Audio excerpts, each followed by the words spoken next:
همسری نغز نامی مرد بالا کند، همسری نغز نامی مرد بالا کند، همسری بد عمری مرد رسوا کند. همسری نغز می شود بالای سر، همسری بد می کند خونی جگر. همسری نغز می گوید بالا بشین، همسری بد می گوید تو کلتبین. همسری نغز می کند اندیشه ها، همسری بد دور کند از خویش ها. همسری نغز می کند یاد از خدا، همسری بد می کند شیطانی ها. همسری نغز می کندت نیک نام، همسری بد می کند عمرت خزان. همسری نغز نامی مرد بالا کند، همسری بد عمری مرد رسوا کند. زن اگر فرشته این خانه است، زن اگر فرشته این خانه است، شوهرش از دستی وی دیوانه است. زن اگر عاقل و دانا بود، زندگی در خاندان شاهانه است.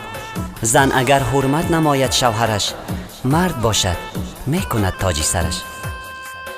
من تمنا می کنم، من تمنا می کنم گل عروس مادر شود.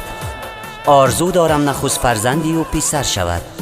نام برداری پدر گردد میانی آدمان، نام فرزندی نخستین نام پیغمبر شود. خواهرم، خواهرم قدری همین عشق بدان، شوهرت را دوست دار از دل و جان. خواهرم در راه طولانی عمر، قدمت از قدمش دور نمان. خواهرم زندگی بازی نبود، کودکی و کوچه تازی نبود. خواهرم زندگی زندان شود، شوهرت گر از تو راضی نبود.